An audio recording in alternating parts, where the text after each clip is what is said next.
Do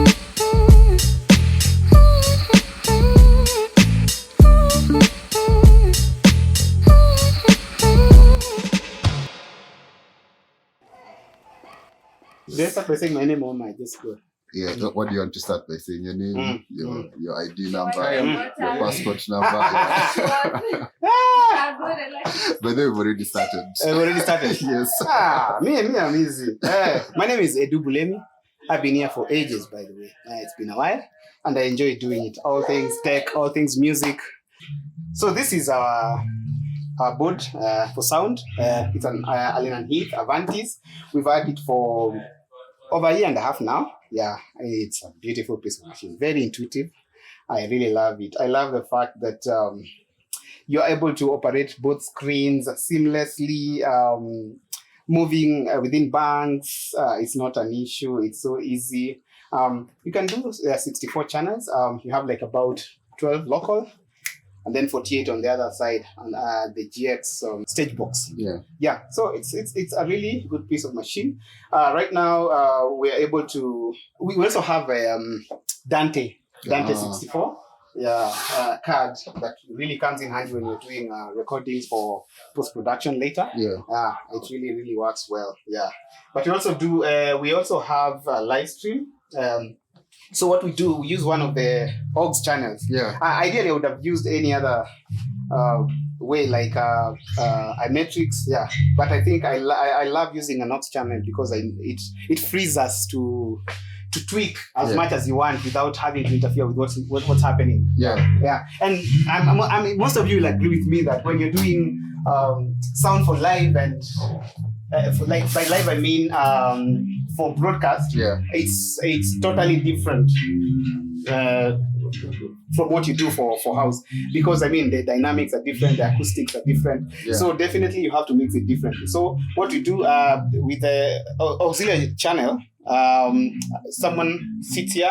Sometimes it will be me, or sometimes it will be my colleagues. And then they use the iPad to do the live mix with headphones. We have many options. We could also use the Dante card, but I think that is for another day. We have a studio down there. In future, we think of now probably doing a little bit more professional and just having live broadcast from the other end. Our outs for the broadcast come to this video mixer, this Blackmagic. We have two XLR cables. That is where we put our audio in, and then it's integrated together with the video, and the rest, as it is history, goes through the machine, a PC here that runs Wirecast for streaming. So we use YouTube, of course. Wirecast seems to work really well.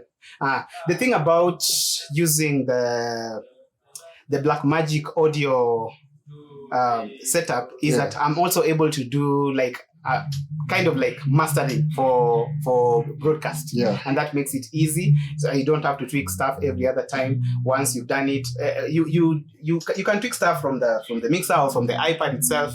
But when it comes to limiting and mastering, it's standard. So that makes it easy for whoever is using the machine.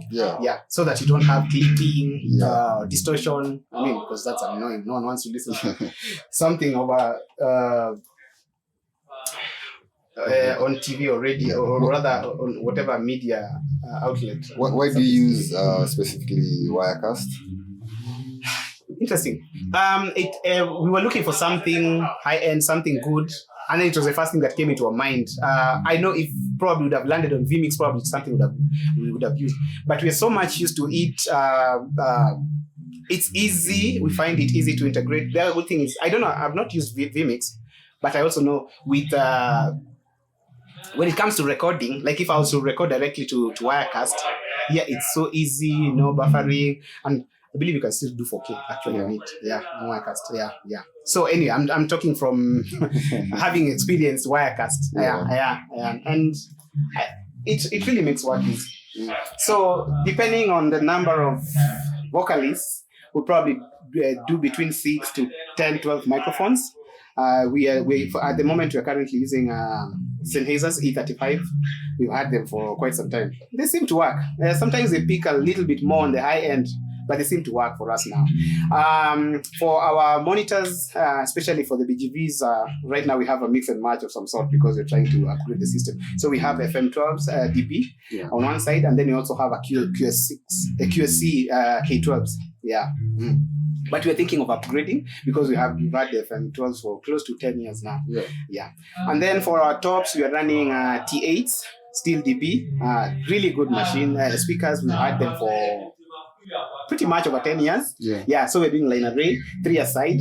And then for the fields on this other side, we have flexis. Flexis are 15 inches, DB still. And then inside for the overflow, we have smaller 8 inches and 10 inches DBs. One Opera, we have Opera on one hand. We also have K312s, the smaller speakers.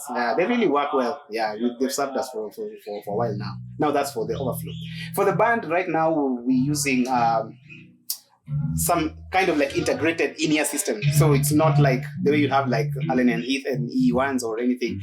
We have small mixers, Mackie mixers, and then we link. They're mono. They're all mono. For the band. But we also are thinking of upgrading. We want to use the ME hub where they can now do stereo and then they can do mixes for themselves. But so far it works. Pretty much we have the stage box that I talked about earlier, the GX that runs well with this board. A few cordless microphones, Beta 87s, condensers. They're good, but you have to be careful because they're digital. They're 2.4 gigahertz, and sometimes there's a lot of interference with either Bluetooth or Wi-Fi. Sometimes. So when it comes to that, it's usually not good, but they really serve us well. They are really good. We have keyboards depending on whether we have 2 keyboardists or not. We have our Roland 8. It's a good keyboard, not cheap but good. It gives like a montage and chronos a run for their money. Okay, so on both sides we have like 6 banks. Like in one bank you have like 12 channels. So mostly what we've done on our end here, like for the first bank, I've decided to use DCAs for the first 6. And then for ease of use, sometimes you want to get to music very fast. So we have actually put it as an input over here.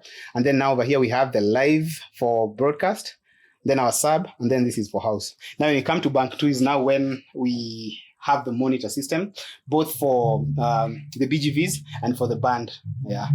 And then we go on to like what we have wings, speakers on the wings, the crash, among other things, and some matrices. And then we have this last one for our effects. Now that's on the output side. But when you come to the inputs, we have like, in most cases, people would probably start with the drums, but sometimes I prefer just starting with vocals. For me, that works easy. And then you go to instruments like keyboards, a loop, guitar, EQ, electric, bass, and all that. And then I finish with the drums. So this is for the drums. Then here I have my sense for the effects. Pretty much I would say. Awesome. And what I'd like actually to do before even I go into the live streaming and the video is probably you can do a walkthrough around the stage and show me the different speakers. Okay. Thank you for watching Worship Tech Tour. If you enjoyed this episode, please consider supporting the channel on Patreon and don't forget to subscribe to our channel for more in-depth worship tech explorations. Until next time, see you later.